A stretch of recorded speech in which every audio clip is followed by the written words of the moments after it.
యుగ సమాప్తి వరకు సదాకాలం మీతో కూడా his spirit and his presence, ఆయన సన్నిధి మనతో ఉంచాడు. ఈరోజు మనం ఇక్కడ కూర్చున్నామంటే మన శక్తి చేతలు, మన భక్తి చేత ఆయన సన్నిధి మన మధ్య ఉంది. ఎక్కడ ఇద్దరు ముగ్గురు నామం పెట్టి కూడి ఉంటారు నేను వారి మధ్య. ప్రియమైన దేవుడు కదా, ఆయన సదాకాలము యుగ సమాప్తి సదాకాలం మీతో కూడా ఉన్నాను. ఆయన సన్నిధి మనతో ఉంది. మన ఒంటరిగా ఉన్నప్పుడు ఆయన సన్నిధి మనతో ఉంది. ఒక కష్టంలో ఉన్నప్పుడు ఆయన సన్నిధి మనతో ఉంది.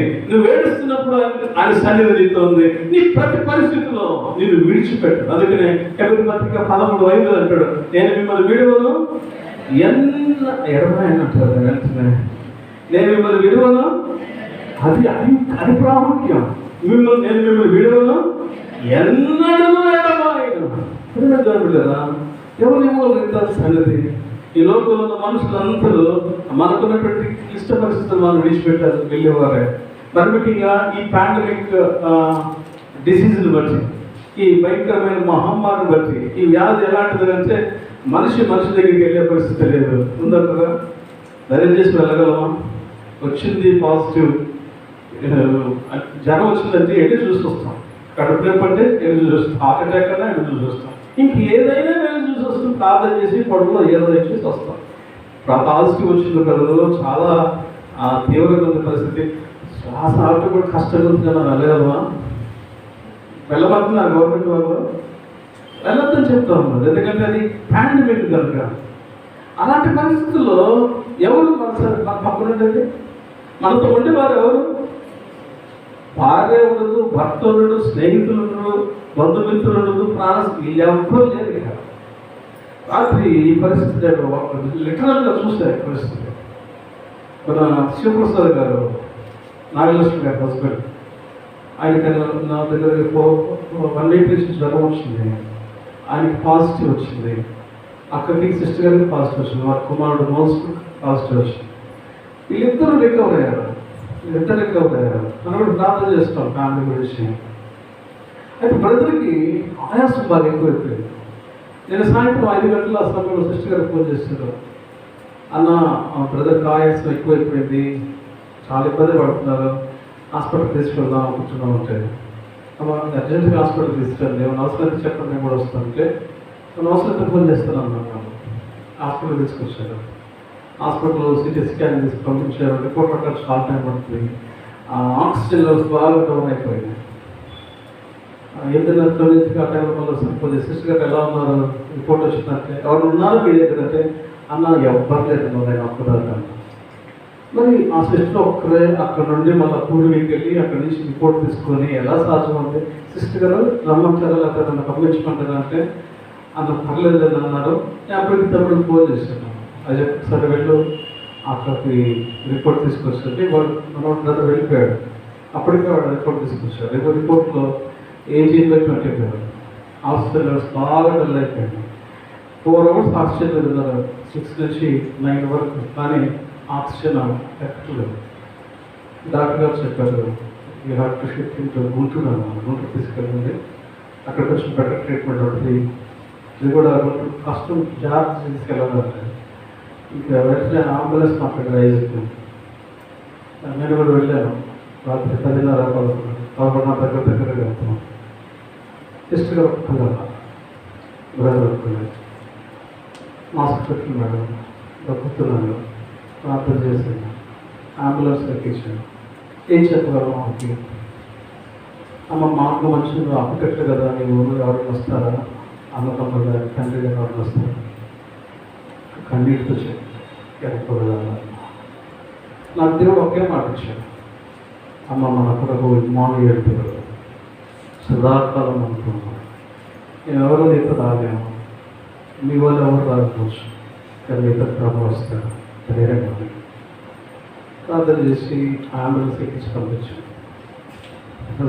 హాస్పిటల్ ఉన్నాడు కదా. అలాంటి పరిస్థితుల్లో మనం ఎవరు ఉంటారు? సగం చాలా మంది చచ్చిపోతుంది దానికి. అయ్యో ఒక్కడే అయిపోయాడు, ఎవరు నన్ను పడుచుకోవట్లేదు, ఎవరు నా దగ్గర రావట్లేదే, అమ్మ నాకేదో అయిపోయిందని ఆ భయంతో సగం చచ్చిపోతున్నారు. కానీ ప్రభు మనల్ని తృప్తిపరచడానికి, మనల్ని బలపరచడానికి మనకు పంపించిన రుజువు తెలుసా? ఇదిగో ఇగో సమాప్తి వరకు నేను మీతో కూడా ఎవరు రాలేదు. చాలా ఆలోచించింది నాకైతే. ఆ 11 అర్ధరాత్రి టైంలో ఒక్కటే బాగా పక్కన పెట్టుకొని అంబులెన్స్లో ఆ గుంట్లు వెళ్ళి అక్కడ హాస్పిటల్లో జాయిన్ చేసి కావాలంటే నిజంగా నాకు ఇష్టమైన పరిస్థితి. ఆవిడకి యేసు ప్రభువు విశ్వాసం నుంచి రక్షించబడిన విశ్వాసం కనుకనే ధైర్యంగా కలిగాను అన్నమాట. మనకు ఒక ఇబ్బంది, మనకు ఒక నిరీక్షణ ఉంది, మనకు ఒక ఆధారం ఉంది, మనకు ఒక ధైర్యం ఉంది. ప్రభువు మనతో ఉన్నాడు, ఆయన సన్నిధి మనతో ఉంది. వీళ్ళు ఆయన ఆత్మ మన మధ్యకి పంపించాడు, ఆయన సన్నిధి మనతో ఉంచుతున్నాడు. ఈ జీవితంలో కష్టం వచ్చినా, నష్టం వచ్చినా, ఒంటరితనమైన ఇల్లు కూడా వస్తున్నా ఒకసారి ప్రభుత్వం తలుచుకో. ఆయన నిన్ను గురించి తలంచుకొని చుట్టూనే ఉన్నాడు, నిన్ను గురించి ఆలోచన చేస్తున్నాడు. మనమే ఆయన మర్చిపోయి ఇంకా బాధపడుతున్నాం. కానీ సరే ఆయన తలుచుకుంటే ఆయన సన్నిధి మనతో. అంత మాత్రం కాదు, ఆయన మనకు కావాల్సినవన్నింటినీ సమకూరుస్తాడు. మత్తయి సువార్త 5వ అధ్యాయంలో 6వ అధ్యాయంలో యేసు ప్రభువు తన శిష్యులతో మాట్లాడుతుంటాడు. ఆకాశ పక్షులు చూడండి, అవి విత్తము పోయవు, కానీ వాటిని నేను పోషిస్తాను. మీరు ఆకాశ పక్షుల కంటే శ్రేష్ఠులు కదా. ఆయన ఒక మాట అంటాడు 33వ వచనం అనుకుంటా, ఇవన్నీ కావలేదండి మీ పరలోకపు తండ్రికి తెలియదు. ఆయనకు తెలుసు మనకి ఏది కావాలో. ఆయన ప్రావిజన్స్ ఆయన మనకి ఇస్తున్నాడు. ఆయన అంతేకాదు, ఫిలిప్పీ పత్రిక 4వ అధ్యాయం 19వ వచనంలో క్రీస్తు యేసుకి మహిమైశ్వర్యం చొప్పున దేవుడి యొక్క ప్రతి అవసరము అప్పటికప్పుడు డబ్బులు ఎక్కడే చూస్తాయి. ఆ సిస్టర్ గారికి హాస్పిటల్లో డబ్బులు అడ్వాన్స్ కట్టించుకోకుండా ఎవరు చేస్తారో ప్రభు తీరుస్తూ వచ్చాడు. ప్రియుడు దేవుడు కదా, మన అవసరాలు తీర్చేటువంటి దేవుడు. మన ఒంటరితనంలో మనతో ఉన్నటువంటి సన్నిధి, అసత్యంలో నుండి సత్యంలోకి నడిపించేటువంటి ఆయన ఆత్మ. అంతే కదా, మన త్రోవకు వెలుగునిచ్చేటువంటి దేవుని యొక్క వాక్, హిస్ వర్డ్. 119వ కీర్తన 105వ వచనం రాయబడింది, ఈ వాక్యము నా పాదములకు దీపమును, నా త్రోవకు వెలుగునైనది. ఇవన్నీ ప్రభు మన కోసం పంపించిన పనులు, ఇవన్నీ ప్రభు మన కోసం ఇచ్చినటువంటి రుచులు. వీటిని చూసి నమ్మాలి, నా కుమారుడు బ్రతికే ఉన్నాడు, నా దేవుడు సజీవుడు, నా విమోచకుడు సజీవుడు, నేను ఆయన దగ్గరికి వెళ్ళబోతున్నాను. అంతేకాదు, ఇది మాత్రం కదా, ఆయన ఆత్మను మనకి ఇచ్చినాడు, ఆయన సన్నిధి మనకి ఇచ్చినాడు, మన అవసరాలు తెలుస్తున్నాడు, తన వాక్యం ఇచ్చాడు. ఇలా ఆరాధన మనం ఇంటూ వచ్చాడు, ఆయన తన కృపను మనకి ఇచ్చాడు.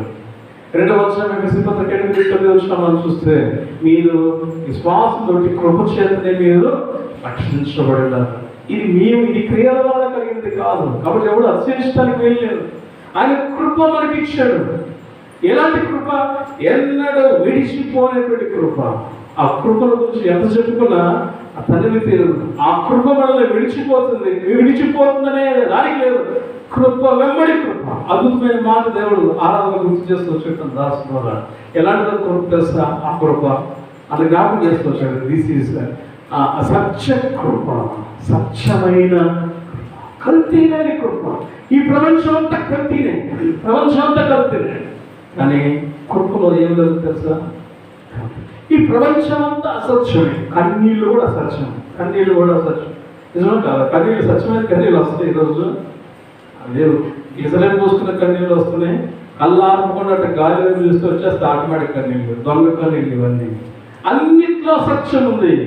కానీ కృపలో అసత్యము, సత్యమైన కృపను మనకు నిర్వహించినాడు. అందుకని మనకు ఒక నిరీక్షణ ఇచ్చినాడు, నేను మళ్ళీ తిరిగి వస్తానని. పుస్తకాలు 1వ అధ్యాయం 9-11 చూస్తే, మీరు ఎందుకు ఆకాశం వైపు చూస్తున్నారు? మీరు ఎత్తబడుతూ చూస్తున్నారు కదా, అదే యేసుక్రీస్తు ప్రభువు మేఘాలుడై ఆయన తిరిగి రాబోతున్నాడు. దేవుడారా, ఇన్ని ఆధారాలు ప్రభు మనకి ఇచ్చాడు. యాకోబుకు ఆనాడు ఇన్ని ఆధారాలు లేవు, ఒకే ఒక్క ఆధారం, బండ్లు చూసిందన్నాడు, నా కుమారుడు బ్రతికే ఉన్నాడని. ఈరోజు ఇన్ని ఆధారాలు ప్రభువు ముందు పెట్టింది కదా, ఇంకా ఎందుకు నువ్వు నిరాశలో ఉంటున్నావు? ఇంకా ఎందుకు నువ్వు నష్టంలోనే జీవిస్తావు? ఇంకా ఎందుకు నీ కష్టాన్ని, నీ బరువు నువ్వే మోస్తుంటావు? ప్రభు వైపు చూడు.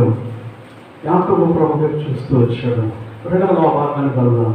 నా కుమారుడు బ్రతికి ఉన్నాడు. ఇంతే చాలు ప్రభు, నా కుమారుడు బ్రతికి ఉన్నాడు. నేను చావకు ముందు నేను వెళ్ళి నా కుమారుడు చూసి వస్తాను అనుకున్నాడు.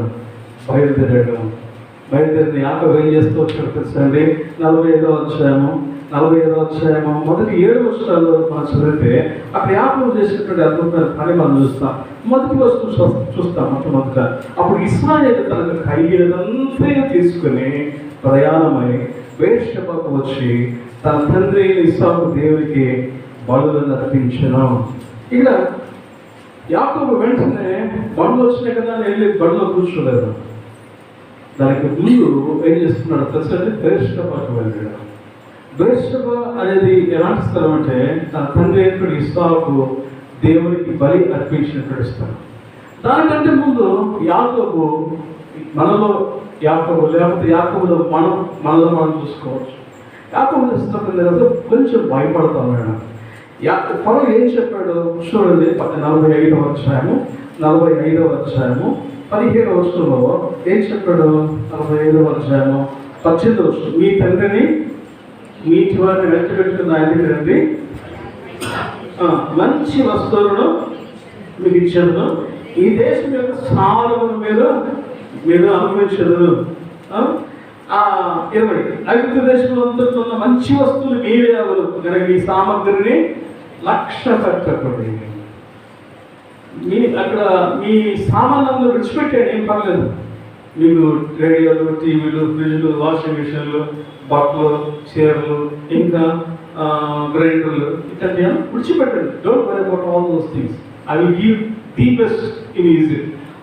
ఐగుప్తు అంటే ఆ రోజులు ఎలాంటిదంటే ఇప్పుడు అమెరికా లాంటిది, మోస్ట్ పవర్ఫుల్ నేషన్ ఆ దినాల్లో. ఈ ఐగుప్తు దేశంలో సర్వశ్రేష్టమైనటువంటి వస్తువులు నీకు ఇస్తాను, మీ ఇంట్లో వాటి గురించి భయపడవద్దు, వాటి గురించి సర్దుకోవడానికి టైం వేస్ట్ చేయొద్దు, ఇమ్మీడియట్గా వచ్చేసేయండి అని ఫరో చెప్పాడు. కానీ యాకోబు ఏం చేస్తున్నాడు? మనలాగే చేస్తున్నాడు. ఎందుకు విడిచిపెట్టాలా? చదవండి. మొదటి చూసిన ఏం చెప్పాడు? 46 మొదటి చూసిన అప్పుడు ఇశ్రాయేలీయులు తనకు కలిగినదంతయో ఫరో చెప్పాడు. ఏం చెప్పాడు? ఫరో ఏం చెప్పాడు? ఈ సామగ్రిని లక్ష్య పెట్టండి, విడిచిపెట్టండి, ది బెస్ట్. కానీ ఆయన ఏం చేస్తున్నాడు? కలిగినదంతా సర్దుకుంటున్నాడు. ఎంత టైం వేస్ట్ అయిపోతుంది కదా. ఖచ్చితంగా మనం కూడా అదే చేస్తున్నాం. మనం కూడా ప్రభు దగ్గరికి వెళ్తాం. ఇక్కడ ఉండేవాళ్ళం కాదు, ఈ లోకం మంది కాదు, ఇది మన స్థిరమైన నివాసం కాదు. ప్రభు నా విషయం ఆకాశంలో నేను వాటిని పోషిస్తాను, నువ్వు ఎందుకు పోషిస్తున్నాం, వాటికంటే మీరు శ్రేష్ఠులు కాదంటే మనకు కలిగినదంతా సంపాదించుకోవడానికి ప్రయత్నం చేస్తాం తప్పించి ప్రభు మాట్లాడి చేయకుండా. ప్రభు ఎక్కడ సంపాదించుకున్నాడు? పరలోకంలో మీ ధనమును సమకూర్చుకోండి అన్నాడు మత్తయి 16. పరలోకంలో మీ ధనాన్ని సమకూర్చుకోండి. అక్కడ దొంగలు ఉండదు, చిమ్మిడి పడుతూ, అక్కడ పాడు కాదు. అయితే మనకు కలిగినదంతా ఈ భూమి మీదే సమకూర్చుకోవడానికి ప్రయత్నం చేస్తాం. ఈ విషయంలో యాకోబు మనకి పెద్ద తేడా లేదు. మనం కూడా అక్కడ వస్తున్నా ఇక్కడికి కూడా కావాలి, రెండు కావాలి మనకి. చూడండి ఎంత ఆశ. ఈ కలిగినంతని సర్దుకునేదానికి యాకోబుకి ఎంత టైం పట్టి ఉండొచ్చు, ఎంత సమయం పట్టి ఉండొచ్చు. ప్రభు తన కుమారుడు జీవమైనటువంటి తన కుమారుడు చూడటానికి కలిగిన ఆలస్యం కాదా ఇది? మన జీవితంలో కూడా మనం విడిచిపెట్టకుండా దేవుడు పరలోకంలో సంపాదించుకోకుండా ఈ లోకంలో సంపాదించుకోవడానికి సమయాన్ని వ్యర్థం చేసుకుంటూ ఉంటే దేవునితో మనం గడిపే సమయం మనకు దూరం అవుతుంది. అయితే తర్వాత జరిగినటువంటి మాట యాకోబులో మనం అనుసరించాల్సిన శ్రేష్టమైన లక్షణం ఏంటిది? వెళ్ళాడు బెర్షెబాకు వెళ్ళి ప్రభు దహనబలి చెల్లించాడు.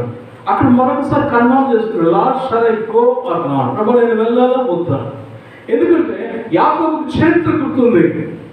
యాకోబు తన తాత ఎవరంటే యాకోబు గారి తాత స్క్రిప్టులు చెప్తారా? యాకోబు తాత ఎవరు? యోహాను. అబ్రహాం ఎప్పుడు లేదు, యోహాను అంటే అబ్రహాం కూడా ఇట్లాంటి పరిస్థితి వచ్చిన అబ్రహాం కష్టం వచ్చినప్పుడు 12వ అధ్యాయంలో 10వ వచనం దగ్గర నుంచి 20వ వచనం వరకు చదువుకుంటే కష్టం వచ్చినప్పుడు అక్కడ కరువు వచ్చినప్పుడు అబ్రహాం ఏం చేశాడంటే ఎలాంటి సంతోషం లేకుండా దేవుని దగ్గరికి వెళ్ళకుండా నేరుగా ఐగుప్తులో దిగిపోయాడు. తద్వారా సరిదిద్దుకోలేని నష్టాన్ని పొందాడు అబ్రహాం. ఈసారి మరలా ఐగుప్తుకి వెళ్ళాల్సి వచ్చినప్పుడు యాకోబు ఆ తప్పు చేయడానికి ఇష్టపడతాం. మన జీవితంలో మన ముందున్న వారి యొక్క నష్టాన్ని బట్టి మనం కూడా పాఠం నేర్చుకోవాలి. యాకోబు అనుకున్నాడు, కుమారుడు బళ్ళు పంపించాడు కదా, రాజుగారే ఆహ్వానించాడు కదా, నేను వెళ్ళిపోవచ్చులే అని చెప్పేసి నేరుగా కాయకి వెళ్ళి బండిలో కూర్చోలేదండి. బేర్షెబాకు వెళ్ళినాడు. బేర్షెబాలో బలిపీఠం కట్టాడు. ఆ బలిపీఠంలో దహన బలి అర్పించాడు. అక్కడ దేవుడు యాకోబుతో మాట్లాడటం ప్రారంభించాడు. యాకోబు యాకోబు అది ఇస్రాయేలు పిలిచిన అందులో చిత్త ప్రభావంలో ఆయన నేనే దేవుడును, నీ తండ్రి దేవుడును, ఐగుప్తుకు వెలుటకు భయపడము, అక్కడ నేను గొప్ప జనముగా చేశాను. అనగా యాకోబు ఎప్పుడైతే దేవుడి దగ్గరికి వచ్చి అడగటం ప్రారంభించాడు. చూడండి, యాకోబు కొరకు యోసేపు చేసినంత ఒక ఎత్తు. కొంచెం జాగ్రత్తగా వేస్తారా, ముగించేస్తున్నాం, చాలా ప్రాముఖ్యమైనది. యాకోబు కోసం యోసేపు ఫరో ఆ వీళ్ళ కుమారులు చేసినంత ఒక ఎత్తు అయితే యాకోబు చేయాల్సింది ఒక ఎత్తు. యాకోబు పర్సనల్గా వ్యక్తిగతంగా బలిపీఠం దగ్గరికి వెళ్ళాడు. ప్రభువా నేనేం చేయను అన్ని తెలుస్తున్నాను, నేను చేయాల్సిన పని అంటే తెలుస్తున్నది, కానీ వ్యక్తిగతంగా దేవుడిని దర్శిస్తున్నాడు. వ్యక్తిగతంగా దేవుని చిత్తాన్ని తెలుసుకుంటున్నాడు. దేవుని బిడ్డలారా, మన కోసం చాలా మంది ప్రార్థన చేసేవారు ఉండొచ్చు, మన కోసం చాలా మంది ఆలోచన చేసేవారు ఉండొచ్చు, ఆలోచన చెప్పేవాళ్ళు ఉండొచ్చు, కానీ వ్యక్తిగతంగా you must have a personal intimacy with the lord. ప్రభుత్వం మన వ్యక్తిగత అనుభవాన్ని మనం కలిగినప్పుడు ప్రభు మనకు ఎనలేని ధైర్యాన్ని వాగ్దానాన్ని ఇస్తున్నారు. ఒకవేళ బేర్షెబాకి వెళ్లకుండానే యాకోబు వెళ్ళిపోతే ఈ వాగ్దానాలు, ఈ దర్శనాలు యాకోబు లభించేవి కావు. బేర్షెబాకు వెళ్ళి బలిపీఠం కట్టి ప్రభువుకి దహన బలి అర్పించిన తర్వాత దేవుడు మాట్లాడటం ప్రారంభించాడు. యాకోబు నువ్వు ఐగుప్తులోకి వెళ్తానికి భయపడద్దు, నేను నేను గొప్ప జనంగా చేస్తాను, I'm going to bless you. అంతేకాదు, ఇంకా అద్భుతమైన మాట చూడండి, ఎంత చక్కటి మాట దేవుడు ఆ మాట అన్నాడు. చూడండి ఎంత చక్కటి మాట అన్నాడు చూడండి దేవుడు. 4వ వచనం అందరూ చదవండి, అందరూ కలిసి 4వ వచనం, 46 వచనం. నేను ఐగుప్తులకు నీతో కూడా వచ్చేదాను, నేను ఐగుప్తులకు నీతో కూడా వచ్చేదాను. I will come with thee. ఎక్కడికి? పర్వతానికి కాదు, కణాలకు కాదు, శ్రేష్టమైనటువంటి స్థలానికి కాదు, శాపగ్రస్తమైన పట్టణానికి, లోకానికి సాదృశ్యమైనటువంటి ఐగుప్తులకి. ప్రభుడు దేవుడు కదా, మనం వెళ్ళేటువంటి స్థలానికి మనతో పాటు ప్రభు వస్తే అది ఎలాంటి స్థలమైనా దేవుడు మనకు దీవిస్తాడు. మనం వెళ్ళేటువంటి స్థలం ఎలాంటిది అనేది ప్రశ్న కాదు, మనం వెళ్ళేటువంటి స్థలం ఎంత బాగుందనేది ప్రశ్న కాదు, మనం వెళ్ళేటువంటి స్థలానికి మనతో పాటు ప్రభు వస్తున్నాడా లేడా అనేది ప్రశ్న. నవంబరు డిసెంబర్ నెలలో శ్రీకాకుళం జిల్లాలో సువార్త వల్ల భారం ఉంది, ప్రార్థన చేస్తూ ఉన్నాం. మాత్రమే డేట్లు నిర్ణయించుకోవచ్చు, 11 రోజులు అని, కానీ ఇప్పటికీ కూడా ఈ రోజు కూడా ఈ క్షణాన్ని కూడా దేవుని యొక్క వాగ్దానం కోసం ఎదురు చూస్తున్నాం. ఇంకా ప్రభు వాగ్దానం ఇవ్వలేదు, వాగ్దానం ఇచ్చాడు అంటే తేదీ నిర్ణయిస్తాడు ఆయన, వెళ్తాం. వాగ్దానం ఇవ్వలేదంటే వెళ్ళం కూడా. కారణం ఏంటిది? ఆయన లేకుండా మేము వెళ్ళి నష్టపోలేము. యాకోబు జీవితం ద్వారా మనం నేర్చుకోవాల్సిన పరిస్థితి. మనం ప్రభువుని వ్యక్తిగతంగా దర్శించినప్పుడు, వ్యక్తిగతంగా స్పందించినప్పుడు ప్రభు మాట్లాడతాడు. ప్రభు అంటున్నాడు యాకోబుతో, నేను నీతో కూడా ఐగుప్తులకు వచ్చింది. ప్రభువు పరిశుద్ధమైన దేవుడు లేదా, ఐగుప్తులో బలిపీఠాలు లేవు, ఐగుప్తులో పరిశుద్ధ ఆలయాలు లేవు, ఐగుప్తులో దేవుడు లేరు. Never mind, you are my son, you are my temple. నీవే నా కుమారుడు, నీవే నా ఆలయాన్ని, నువ్వు ఐగుప్తులో అంటే నేను ఐగుప్తులో నీ కోసం వస్తాను. ప్రభు ఐగుప్తులో యాకోబుతో పాటు వెళ్ళాడు. యాకోబు దేవుడు ఎంత అద్భుతంగా దీవించాడు చూడండి. 47వ అధ్యాయం చదువుకొని ముగిస్తాం. 47వ అధ్యాయం 7వ వచనం. మరియు యోసేపు తన తండ్రి అయిన యాకోబును లోపలికి తీసుకుని వచ్చి ఫరో సమక్షమందు అతను వచ్చగా యాకోబు ఫరోను దీవించాడు. ఎంత అద్భుతమైన మాట. యాకోబు ఫరోను ఏం చేస్తున్నదా? సహజంగా రాజు గారి దగ్గరికి వెళ్ళి ప్రజలు ఏం చేస్తారు తెలుసా?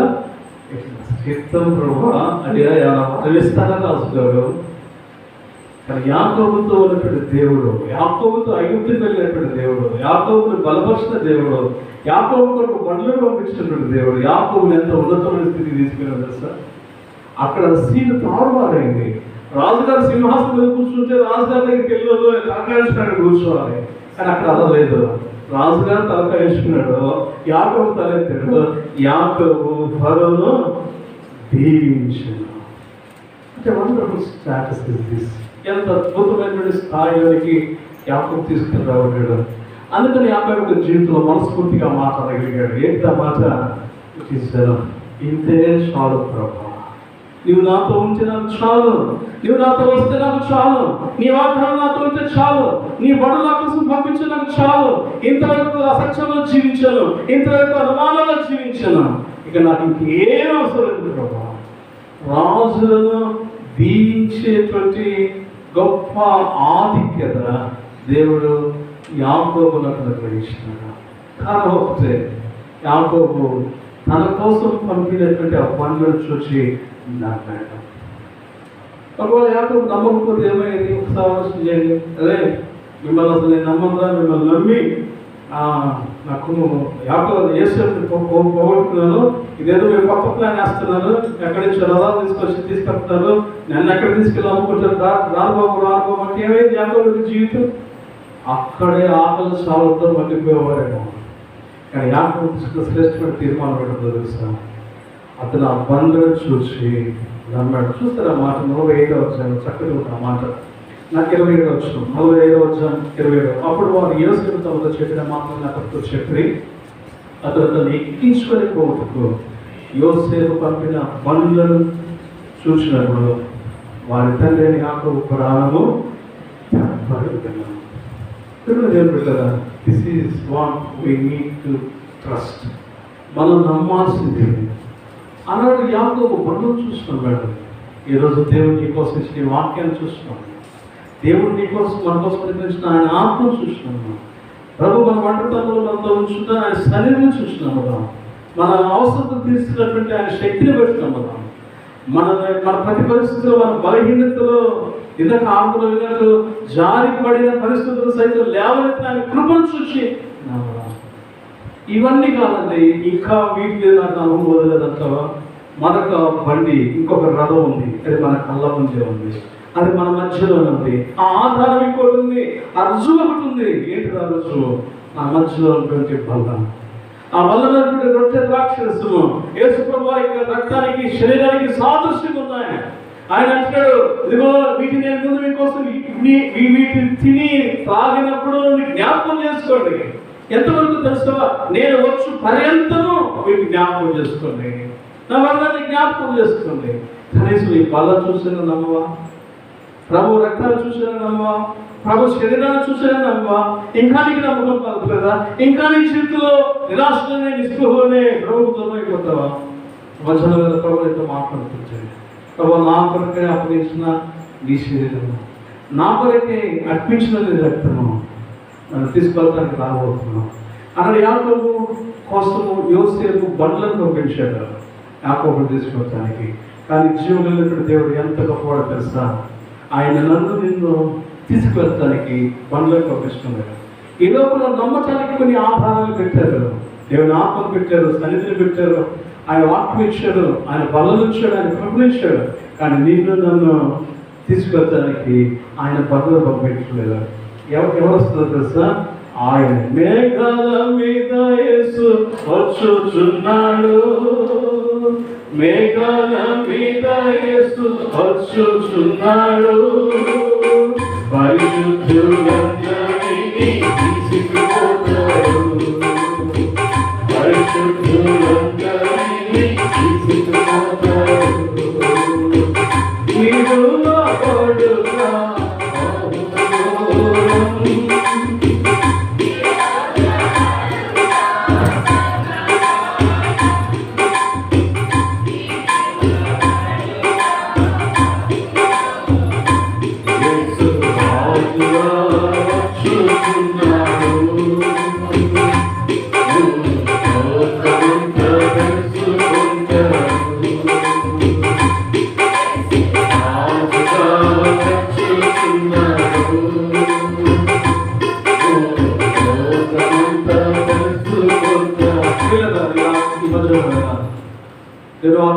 ప్రతి వాడిని తను పరీక్షించుకోవాలి.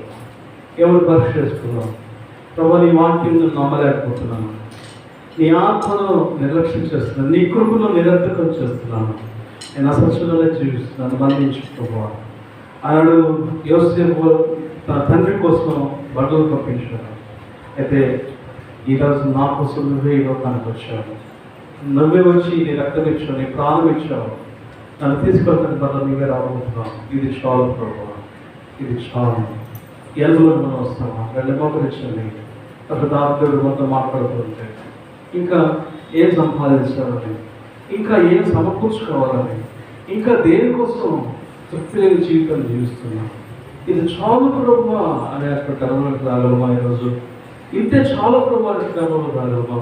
ఆయన ఇచ్చిన ఆధారాలను చూద్దాం ఒకసారి, ఆయన మనకి ఇచ్చినటువంటి మన కోసం చేసిన ఏర్పాటు చూద్దాం ఒకసారి. ప్రభు మనకు మాట్లాడుకుంటే యోగ్యులుగా రక్షించబడి మనం హృదయాలు పరీక్షించుకొని రాత్రి హృదయంతో దేవుడు వాక్యాన్ని మనకు అనుగ్రహించుకుందాం.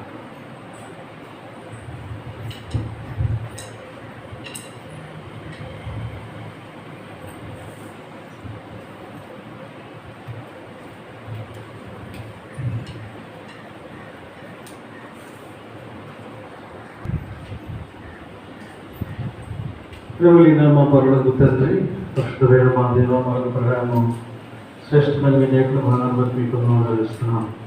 ఇంత చాలు, నేను చావుకోమనుకున్న కుమారుడు నేను చూడాలి, మీ ఆకు తృప్తి చెందినట్లు నా జీవితంలో అలాంటి తృప్తికరమైన జీవితం, సంతృష్టి సహితమైన దైవభక్తిని మాకు అనుగ్రహించండి. నిజంగా మా బలహీనతను బట్టి, మా తిరుగుబాటును బట్టి, మా అవిశ్వాసాన్ని బట్టి, ఆయన మా పాపాన్ని బట్టి ఇంకా సందేహంలో, అనుమానంతో, నాయన పాపములు, భయంతో, ఆందోళనతో అలాంటి యాకోబు 5 సంవత్సరాలు జీవించాడు. మేము 9 సంవత్సరాలు జీవిస్తున్నాం. ఒకసారి మమ్మల్ని మన్నించండి. మా మధ్య తీసుకొచ్చిన మీ లేఖన భాగాన్ని బట్టి మీకు వందనాలు. మీ లేఖనాన్ని నమ్మేటువంటి స్థితిలోకి మమ్మల్ని తీసుకురండి. మా కొరకై మీరు ఇచ్చినటువంటి పరిశుద్ధాత్మ దేవుని బట్టి మీకు వందనాలు. మా కొరకై మీ సన్నిధిని బట్టి మీకు వందనాలు. మా కొరకై మీరు ఇచ్చినటువంటి ఆయన ప్రభావ వాక్యాన్ని బట్టి మీకు వందనాలు. మా కొరకై మీరు ఇచ్చిన నిత్యమైన సత్య కృపను బట్టి మీకు వందనాలు. మా కొరకై మీరు ఇచ్చిన రక్షణ బట్టి మీకు వందనాలు. మరలా మమ్మల్ని మీ దగ్గర తీసుకువెళ్తారు, మీ తిరిగి రాబోతున్నదని మీకు వందనాలు ఆచరిస్తున్నాను. మా కొరకు అప్పగించబడి రక్త మాంసం బట్టి మీకు వందనాలు. యోగ్యంగా చేతులు వేట కాల్చుకుంటున్నాను కానీ చూస్తుంది మమ్మల్ని సమర్పించుకుంటాను. యేసు ప్రభువు ఘనమైన శ్రేష్టమైన నామములో స్తుతించి ప్రార్థిస్తాను తండ్రి. నేను మీకు అప్పగించిన దాని ప్రభువుల పద్ధతిని ప్రభుత్వ చూడ రాత్రి జరుపుకుని కృతజ్ఞతాస్తుతులు చూపించి దాని గురించి మీ కొరకైన నా శరీరము నన్ను జ్ఞాపకం చేసుకుని విధి చేయడమే ఇచ్చాను.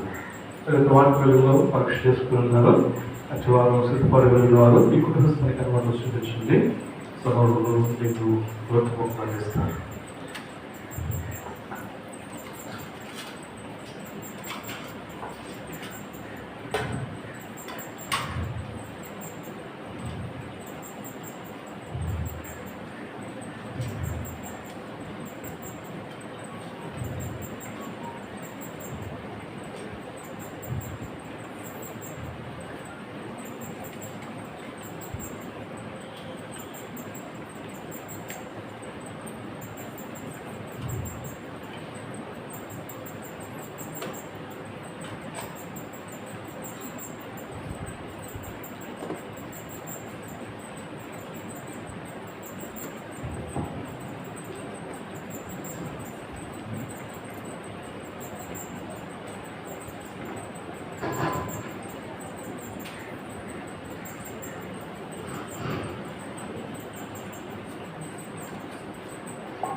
తండ్రి గారిని కొందరు తెలుస్తున్నాం పాప తగ్గించగలిగిన రత్నాంశం బట్టి కొందరు అదేవిధంగా పాప ముఖ్యుల ద్వారా ఇంటెన్షనల్ అనుభవాలు ప్రార్థించుకొని యేసు వారి పరిశుద్ధనామమును స్తుతించి పాడుతున్నాం.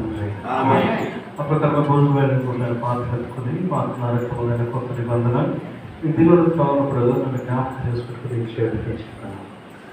పాత్ర చేస్తే మన పర్యావరణ సంక్షేమించండి. ప్రభువు యొక్క శాస్త్ర పాత్ర తీసుకోవాలి.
ఇక్కడ పాత్ర పొరపాటు ఆగిపోతే ఇక్కడ రాసిన కావాల్సి వచ్చింది.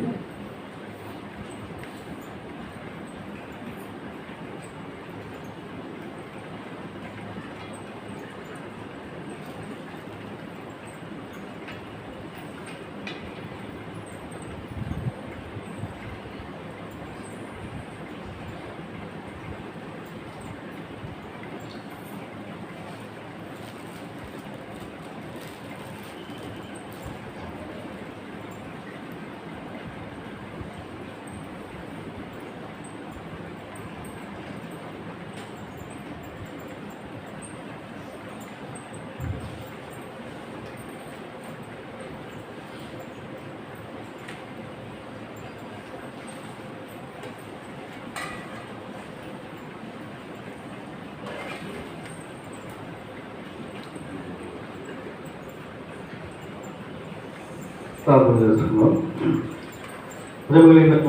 తండ్రి పరిశుద్ధమైన మా ప్రియప్రభ మరొక పాస్టర్ వ్యక్తిగతుల వల్ల చేయటానికి ఇచ్చిన మహాప్రభుని బట్టి మీకున్నాను. ఆయన ఇక్కడ ఆలోచనగా చేస్తున్నటువంటి క్షమించి తెలియజేసి హెచ్చరించి బాగు చేయండి. వీళ్ళ సాగత సంఘం చూపిస్తుండగా సాగత సంఘంలో వినాపన జరుగుతున్న సేవపరిచి జ్ఞాపకం చేసుకోండి. వినాపన జరుగుతున్న ఆశ్వాసాలు బలపరచండి. ఆయన మీ బిడ్డ యొక్క అక్కలను తీర్చండి. స్థానికుల బిడ్డల ప్రాంతంలో పరిచయం జ్ఞాపకం చేసుకోండి. స్థిరపరచండి, పునఃస్థిరపరచండి.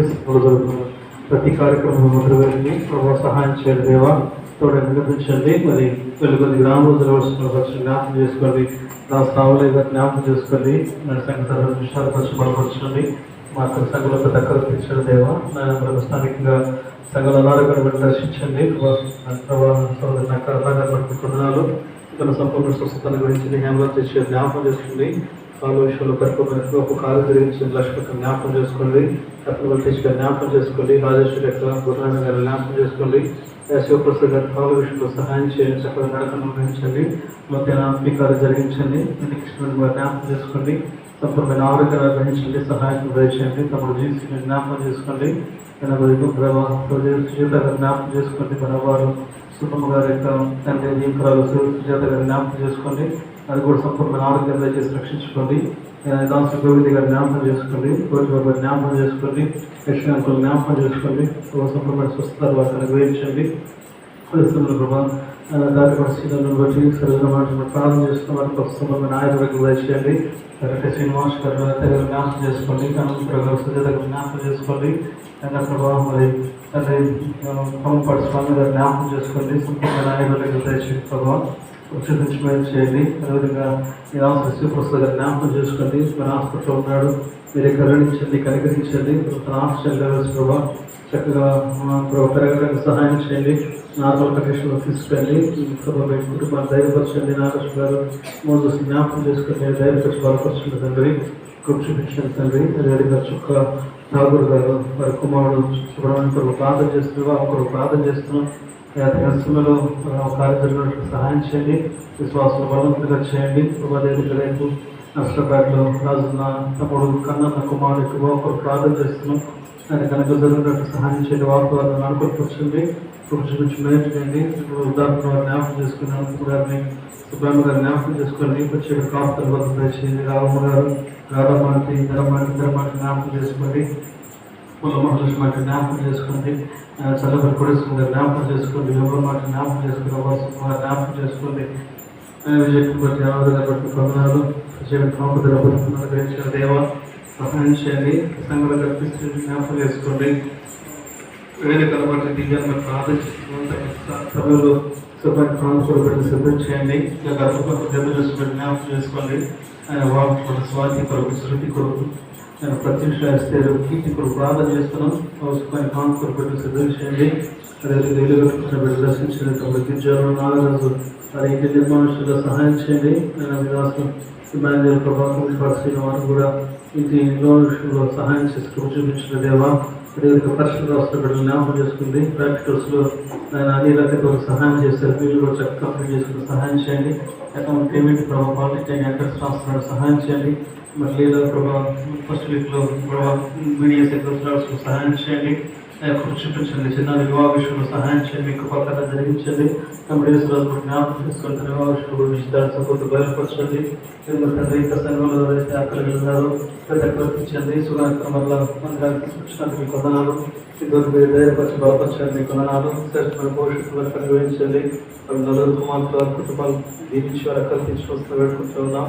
ఇంకా సంఘంలో మనకు తెలియకుండా ఎంతైతే ఆరోగ్యంగా వారు దర్శించి మీరు ఎక్కడ చూసి మేలు చేస్తూ రావస్తుందో వేడుకుంటూ సమస్తమైన మహిమలంత ప్రభావం మీకు ఆరోపిస్తూ యేసు ప్రభావకరమైన నామములో స్తుతించి ప్రార్థిస్తున్నాం తండ్రి.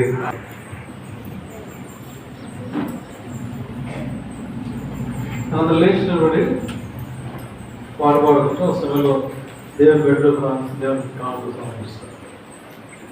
మానసిక 604 పాత పుస్తకాల్లో 509 కొత్త పుస్తకాల్లో 600.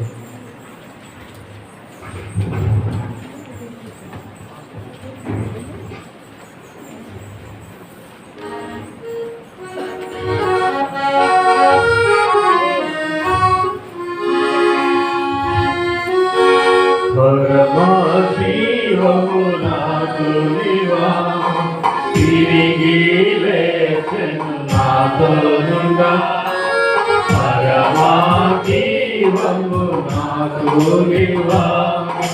తిరిగి లేచెను నాతోనుండా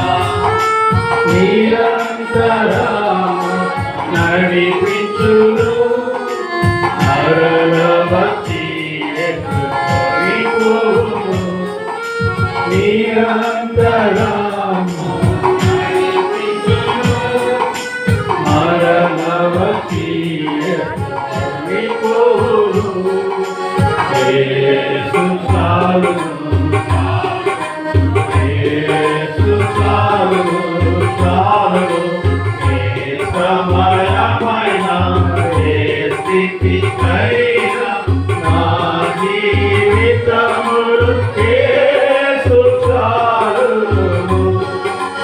ఆతను చూడను నవీనమైన సౌమతిలక ఆతను చూడను అధికమైన సౌమతిలక సాగిరెదరు. లోకము శరీరము రాగినను లోబడి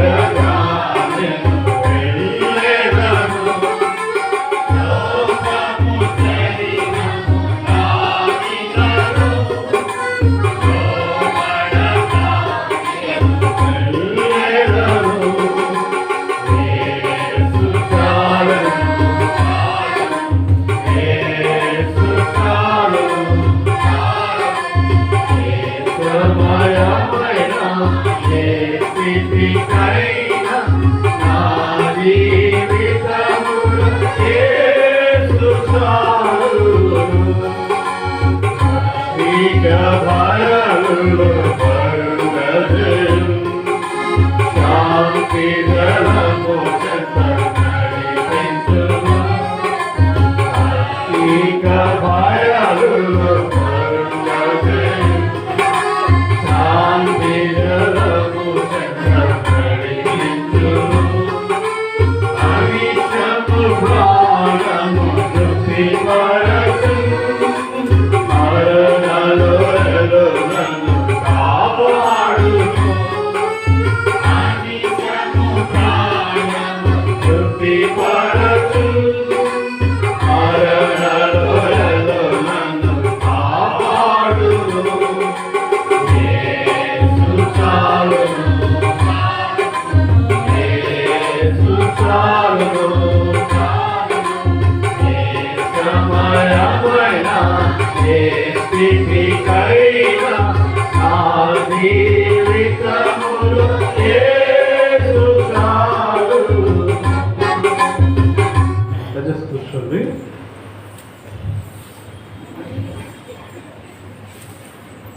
వారి కార్యక్రమాలు గమనించండి. ఈరోజు సోదరులుగా బయటకు వెళ్దాం అనుకున్నాము వారి కొరకై కాకపోతే వస్తుంది. కానీ ఈరోజు పండుగ చెప్పారు కనుక కొంచెం ఈ వారు కాబట్టి వచ్చిన నుంచి ప్రారంభిస్తున్నాం పరిచయం గురించి. 4 గంటలకు యథావిధిగా సండే స్కూల్ కార్యక్రమం ఉంది. దయచేసి సండే స్కూల్ పిల్లలు గూగుల్ మీట్లో జాయిన్ అవ్వాల్సింది మనవి. మంగళవారం ఉదయం 10 గంటలకు సహోదరుల కూడిక, బుధవారం ఉదయం 10 గంటలకు సంఘ ప్రార్థన, మళ్ళీ శుక్రవారం ఉదయం 10 గంటలకు సిస్టర్స్ ప్రేయర్ మీటింగ్ ఉంటుంది. ఇవి వారి కార్యక్రమాలు. ఇందుకోసం ప్రార్థన చేయండి, పాల్గొంటుంది. అది ఒకటి ప్రకటనలు ఉన్నాయి. మరి శివప్రసాద్ గారు, నాగలక్ష్మి గారు, భర్త గారు మరి ట్రాన్స్పోర్ట్లో ఉన్నారని మనం చెప్పినట్లు వారికి ఆరోగ్య కొరకు క్షేమం కొరకు దయచేసి మీ వ్యక్తిగత కుటుంబ ప్రార్థనలో జ్ఞాపకం చేసుకోండి.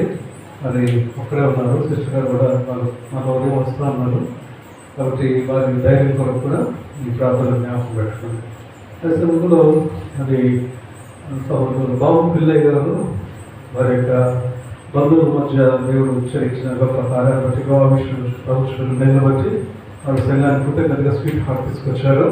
అదే సమయంలో మరి చివరి ఝాన్సీ ప్రభు తనకిచ్చిన చక్కటి ఆరోగ్యాన్ని బట్టి స్వస్థతను బట్టి తను కూడా చక్కటి ఆహారం చేసి తీసుకొచ్చారు. అదేవిధంగా మరి రోజా చిట్టిబాబు గారి పెద్ద కుమార్తె రోజా నాగేంద్ర బాబులకు దేవుడు కరోనాలో చక్కటి మగబిడ్డను ప్రసాదించాడు. ఇప్పుడు వారు కూడా కృతజ్ఞతగా యాపిల్స్ తీసుకొచ్చారు. అంటే 3 రకాల పలహారాలు ఉన్నాయి. వాటి చివరి ప్రార్థన ఆశలు రైతుల త్వరలో మనకి పంచిపెడతారు. వాటి తీసుకుని వెళ్తాం. చివరి ప్రార్థన ఆశలు.